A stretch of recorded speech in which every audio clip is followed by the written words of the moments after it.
Hey everyone, welcome to today's edition of One Single Story, where each weekday we offer a brief lesson from a section of today's reading, and then we examine a single relevant question that passage points us to. Today I'm joined by Dylan Wilkin, and we are looking at a passage from Psalm 37, verses 1 through 11. So we want to talk about how God keeps the believer from anger or explosive anger. So let's give a little bit of background. This psalm is written by David, and it's an alphabetical poem. So in the original Hebrew language, each section begins with consecutive letters of the Hebrew alphabet. The symbol of dwelling in or possessing the land is a key theme here. So this phrase will be used multiple times in Psalm 37, verse 3, verse 9, verse 11, verse 18 by the implication of the inheritance, verse 22, 27, 29, 34. And this theme is further highlighted by the use of several agricultural metaphors such as plants, herbs, I just said herbs, flowers, and soil. If you talk enough, you're going to make a mistake. Land is obviously necessary in order to grow food and have provision. So this idea of land equals food and land equals provision is partially behind the theme of dwelling in the land. So it implies that God will give his people provision.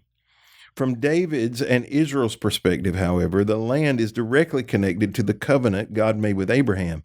You go back to Genesis 12 and Genesis 15. So to dwell in the land is to be included in the Abrahamic covenant with God. David has a problem, though, because the wicked people are also living in the promised land.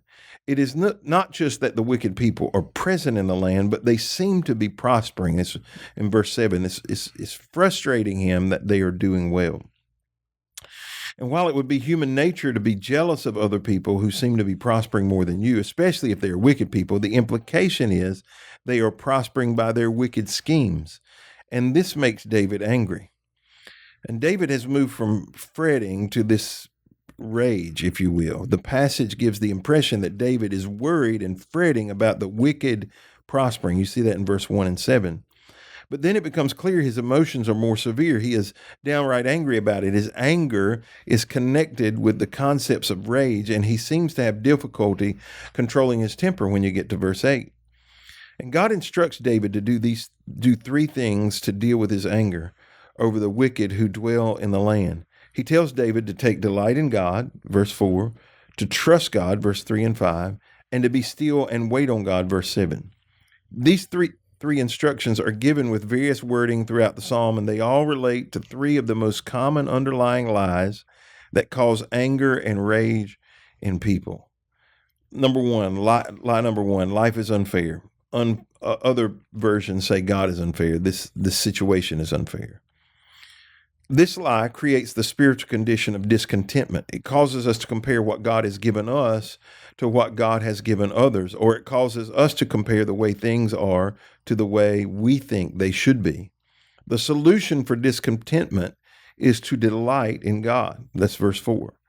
How does this deflate anger or rage? Well, intentionally celebrating God and his goodness instead of comparing our situations with the way we think things ought to be shifts our perspective. We move from thinking about our rights to thinking about our blessings and God's mercy. We stop wishing others would get what's coming to them when we realize we have not gotten what's coming to us. That's important for us to realize. We have a relationship with God which we do not deserve. Lie number 2, I am responsible to fix this situation or to fix another person. This lie assumes that one's power and responsibility is greater than it actually is. You are only responsible to change what is actually in your power to change. We cannot fix or control other people. And many times we cannot change certain circumstances. When we accept things and people as they are, it is important for us in dissolving anger. You see, the solution is trying to accept responsibility that is not yours to commit. The solution for trying to accept responsibility that is not yours is to commit your ways to God and to trust him, verse 3 and 5. The word commit here in the original Hebrew carries this imagery of rolling one's destiny and future onto God, like rolling a stone. Accepting that your future and the future of wicked people are God's business and not yours frees you from feeling a sense of injustice. If you can't affect it, then it's not your responsibility to try to do so. Line number 3, I can control the outcome. Anger often comes when we believe we have to be in control of outcomes. When a person believes he or she needs control over situations or other people, it can cause that person to explode in anger in an attempt to gain control. Explosive anger is not a strategy that gives us control over life or others. The solution to the desire to be controlling is to be still and patient. Verse 7. To be still is not a reference to inactivity or to stop moving. The meaning is to submit to God and choose not to take action. To be patient is like riding a bus. When somebody else is driving, it indicates that you are not. If God is in control, then you are not. So there's a lot to unpack in this passage. Mm-hmm. And I have spent a lot of time in this passage recently, and I'll explain why in a minute. But why do some people become angry when they feel like life is unfair? A lot of people can feel angry based on what they feel that they deserve. When life's unfair, I think you are like, I deserve that, or I deserve this. And I think that's when you can get pretty angry. And I think you can see that with David, that he was troubled by the prosperity of the wicked despite their wickedness. And it leads to David's rage and immense anger. At, I think a lot of when life is unfair, it boils down to just life's unfair and it sucks. I don't know. Yeah, You know what I mean? but is life ever fair? So, and the reason I ask that is because I don't like that. I dislike the word fair a lot. Andy Stanley uses a phrase. He says, fairness went out the window at the Garden of Eden. Because the thing we forget when we talk about fairness is that many of the good things we receive, we don't deserve. So it's not fair. I mean, if fair is the right way to put it, we don't get what we deserve, good or bad. We receive good things that we don't deserve. And but we only talk about fairness when we feel like we're on the short end of the stick, right? Yeah. So what kind of freedom would come if we could realize we're not responsible for things we cannot change or people we can't change? There's a lot of emotional freedom that comes from that, and just mental freedom and understanding I don't have to handle this. I know that someone else can handle this for me. You know what I mean? And this is not something that I have to be so consumed over. I think it allows us freedom and time, so we don't have to fret over these things or get angry over these things. But yeah, just emotional and mental freedom and time and things along those lines. How good are you at just accepting people how they are? So there's a line, and I think it depends on who somebody's personality is. I'm not the best at deciphering people's personalities. I'm not the best at understanding if somebody says something rudely to me. It kind of goes over my head. So I'm not often even realizing that people are the way that they are. I'm just like, everybody's the nicest person on the planet and everybody loves life, and Bella talks to me about it all the time. They're like, Dylan, they were being rude to you. And I'm like, oh, sorry, I didn't know that. And so I don't know if I have a great range or compass for that. I think a lot of stuff kind of goes over my head. I have a unique gift. I guess it's a gift. I don't know. That, okay, this is how they are, and I'm gonna work around it. Right? This is just who this person is, and I can't change it. Now, it doesn't mean that I don't try to influence it, or it may be a situation where I can mentor them or offer them some advice, but for the most part, like I know who certain people are, and I'm going to just ignore things that get on other people's nerves. But for the most part, the average person is not made up that way. That for the most part, what happens is we want people to act like we act, right? We want people to respond like we would respond. We want people to do what we would do.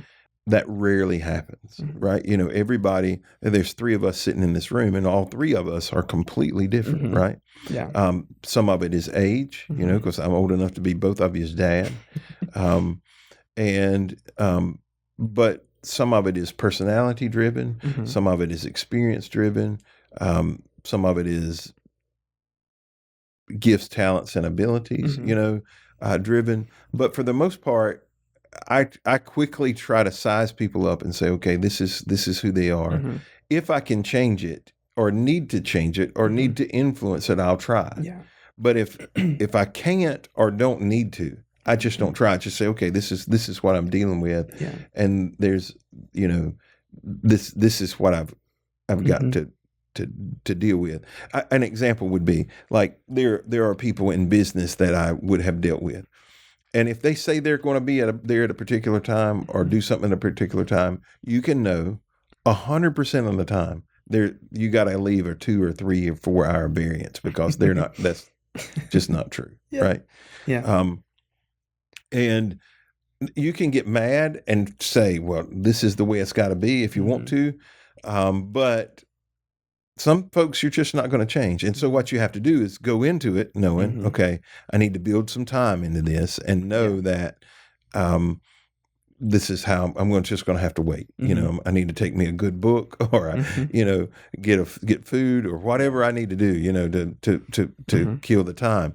And we fret ourselves a lot, Mm-hmm. and we can work ourselves into a rage Mm-hmm. trying to change situations and people and things that we just can't change, because the reality is, especially when it comes to people, until they're willing to change, Mm-hmm. nothing you can do can change it. Yeah. Nothing, absolutely nothing Yeah. you can do. When it comes to people, it goes right over my head. Now, situations, I have a very difficult time with not worrying about it. I'm not at all a micromanager at all in the slightest. But there's certain things that bother me, and there's certain things that I want to make perfect. I'm a perfectionist in a lot of areas, and I want to make sure things are perfect in. And so I have a hard time in situations letting go control and letting someone take something from me to do. I have a hard time delegating.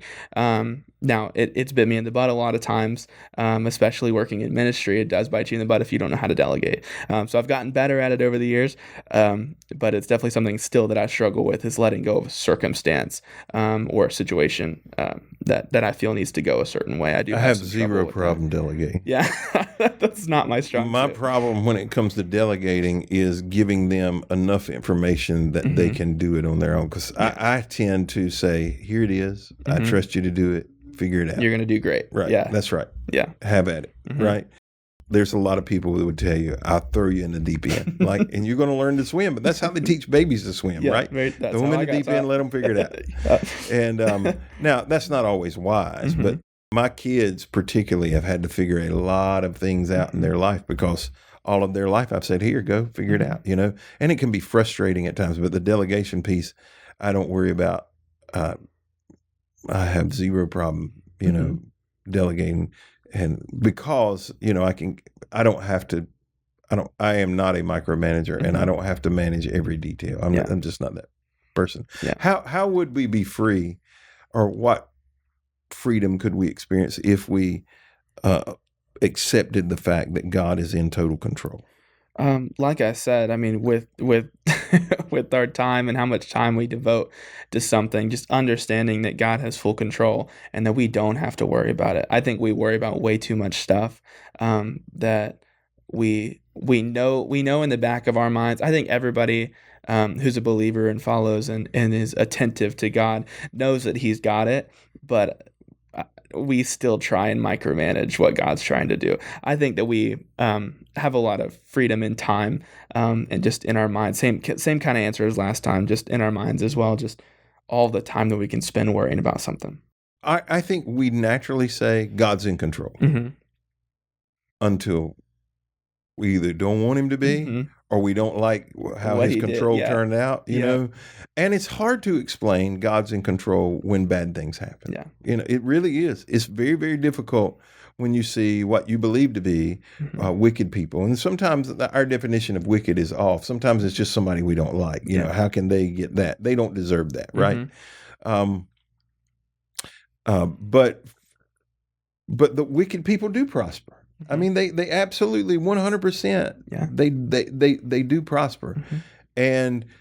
and we can spend all of our time fretting about it, or understand that ultimately in the end, God, when I say God's in control, it's that micromanaging thing. There are things that I think he allows. Okay. So and Job is a great example. We would have been reading in Job along this same, just prior to this, we're done, I think, reading with Job in the reading plan at this point when this podcast comes out. But, it was Satan that was persecuting, Job, but God had to give the permission. God had to say, okay, that troubles us, and it troubles me. And there's no need for me to sit here and pretend like it doesn't. But God is playing a much longer game than we are, and we miss that sometimes. So I would encourage you. So this found its way into a sermon that I preached. This passage did. Now we're recording a podcast on it, but you can go back to the week of about a month ago. So it would have been June 6, I think. I have a blog that will be on I was trying to think of the date, on my website, that deals with this very passage about how we can dispel rage in our life. I wrote it as a part of a series we were preaching. So I encourage you to do that, and I hope you'll join us again tomorrow as we continue a conversation around the book of Psalms.